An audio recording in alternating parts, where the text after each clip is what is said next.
Dos vivos, os meus cineastas preferidos, alguns deles estão vivos. O Alain Resnais é, é uma referência sempre assim, de tudo que ele fez, dos seus curtas, Toda a Memória do Mundo, Noite Nevoeiro, O Canto de Estireno. Ele tem vários grandes curtas, né?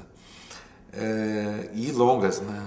O Ano Passado em Marimbá, Meu Tio na América, que é um dos meus preferidos, Muriel, tem vários, eu vi todos os longas dele, eu acho.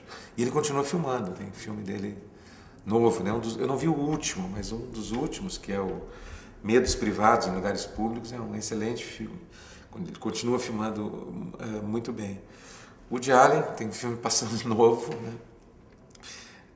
Sempre tem o Almodóvar, eu sempre vejo tudo dele. Entre os brasileiros, o João Moreira Salles é um cineasta que todos os filmes dele eu gosto, todos eu vi, todos eu gosto. E tem, claro, tem os Scorsese ainda, falando só isso para falar dos vivos, né? O Coutinho, Coppola, que não filma faz tempo.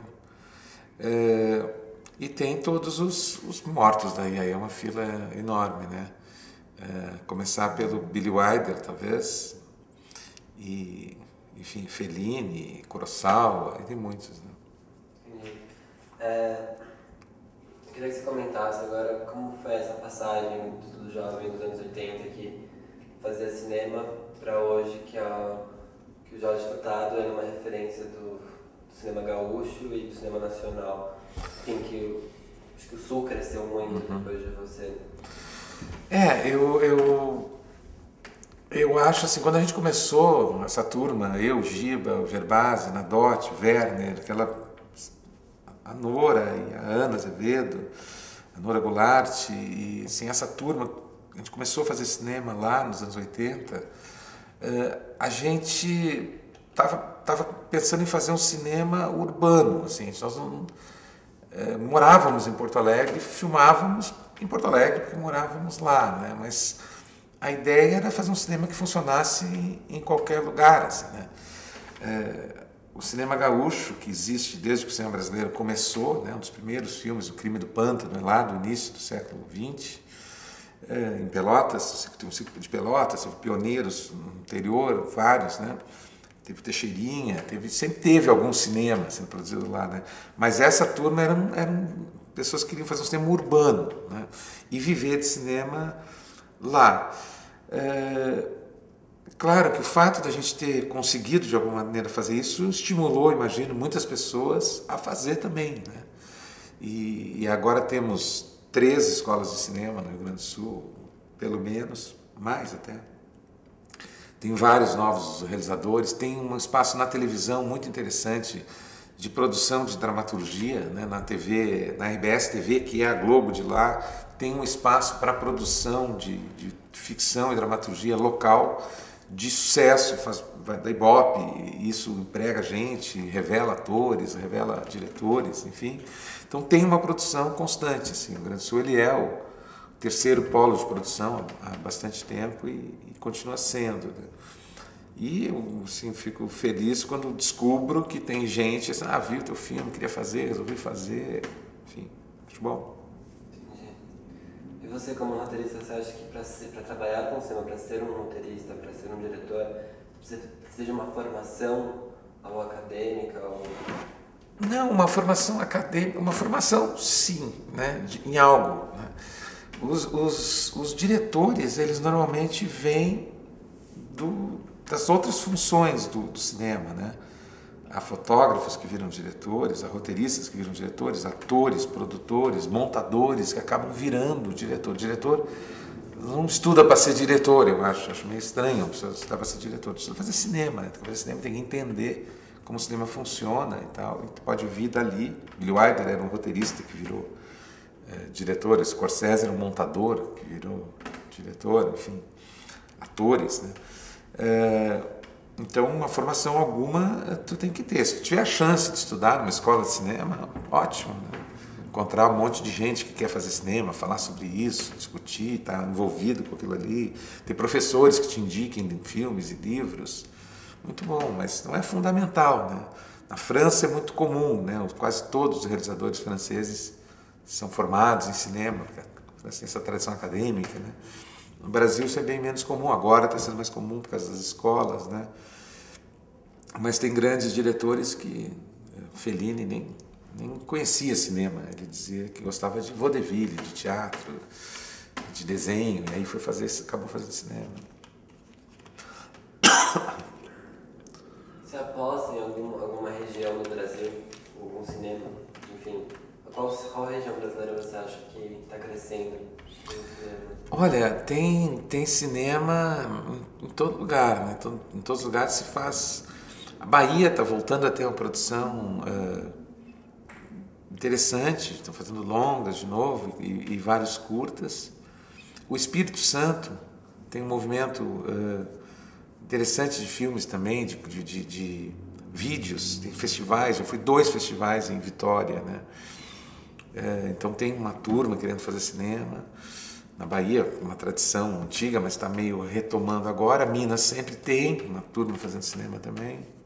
No Rio Grande do Sul tem várias pessoas jovens, e no interior também, Santa Maria tem um grupo que faz cinema e tem um festival de cinema legal, mas no Brasil inteiro, onde tu anda, Goiânia, Brasília, sempre tem gente fazendo e de vez em quando aparece, assim, despontam alguns, isso aqui é legal, isso aqui é bacana. Rio de Janeiro e São Paulo, claro, né? Maior produção. Mas eu não sei se tem alguma uma região, talvez a novidade maior seja o Espírito Santo, assim. Eu não conheço muitos filmes de lá e de repente eu vi alguns, assim. Acho que é isso, sabe? Posso? Tá bom, vai lá. Mais sobre o roteiro mesmo. Quando você vai começar a escrever um roteiro, você pensa naquela estrutura clássica ou é uma coisa mais intuitiva? E se você tem alguma dica para quem está começando a escrever roteiro de verdade?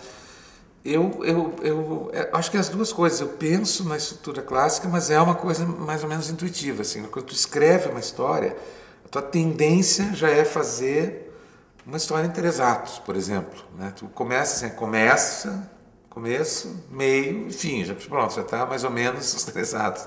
Você começa assim, o meio é isso e acaba desse jeito. Então, eu nunca pensei assim, se eu começar escrevendo agora, o 3º ato tem que virar para o 2º ato, porque a regra diz, eu acho que não é assim. Mas depois de feito, se tu conhece mais ou menos as estruturas clássicas de narrativa e as possibilidades de quebrar todas essas regras também, tu pode analisar o roteiro e falar, não, isso aqui eu podia fazer isso, podia mexer. Então, eu acho que escrever é reescrever. Né? Tem que escrever, reescrever, botar fora coisa e mexer. Isso é quem escreve bota fora muita coisa, né? Então tem que ir refazendo, assim. Mas basicamente as sugestões que eu dou são as que o Kurt Vonnegut dá. Primeiro tu fazer com que os teus personagens queiram alguma coisa. Tu tem que fazer personagens que tenham desejos, que queiram algo, que tenham a intenção de obter esse desejo, que alguma coisa de alguma maneira está dificultando que ele consiga isso, e ele enfrenta essa dificuldade para conseguir ou não. Mas basicamente é isso, assim, alguém quer muito alguma coisa e tem dificuldade para obtê-la. É isso, assim. Então as variações de todas as histórias, desde Ésquilo até o filme que está estreando hoje, são mais ou menos essas. Assim, alguém quer alguma... Então quem é essa pessoa que quer alguma coisa? O que o teu personagem quer? Por que ele quer? O que o motiva a fazer isso? E o que o impede de fazer isso? E como ele se relaciona com os outros personagens? Como esse desejo dele interfere por um conflito ou por paralelismo de alguma coisa? Por que o desejo dele interfere nos desejos dos outros? E como eles se ligam? Se tu sabe isso, o que esses personagens querem? Por que esses motivos são... essa intenção e esses objetivos são importantes para eles, esses personagens, vai ser uma história interessante. Eu vou me identificar com eles, vou torcer por eles. Se eles forem, pelo menos um deles, simpático, que eu possa torcer por eles. Certo? Valeu. Não, é só para terminar então, tá gravando ainda? Não, eu acho o seguinte, uma coisa que mudou muitíssimo desde quando eu comecei para agora, que é o seguinte, com o YouTube, com as câmeras digitais, com os editores digitais, não há desculpa para não fazer um filme. Não há desculpa. Tu não pode dizer assim, eu queria fazer um filme, mas não, faz. Eu sugiro que quem queira fazer filmes, que faça filmes. Mesmo que erre, mesmo que fique ruim, faz um primeiro, o segundo vai ficar melhor, entende? Então, hoje está tão fácil, consegue uma câmera, baixa um editor, edita e bota no YouTube, e tu já tem alguma coisa para mostrar e para tu ver também. E tu entender, olha, eu fiz isso e resultou nisso. Se deu errado, se deu certo. A próxima vez, como diz o Beckett, fale melhor, né?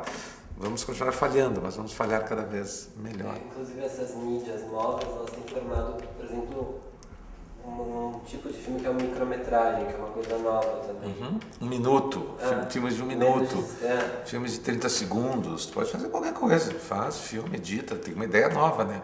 Se tu tiver ou a junção de velhas ideias de uma forma nova, se tu conseguir a questão é ser visto, né? Se tu conseguir fazer alguma coisa que de alguma maneira chame atenção, já é um começo, porque é sempre difícil começar.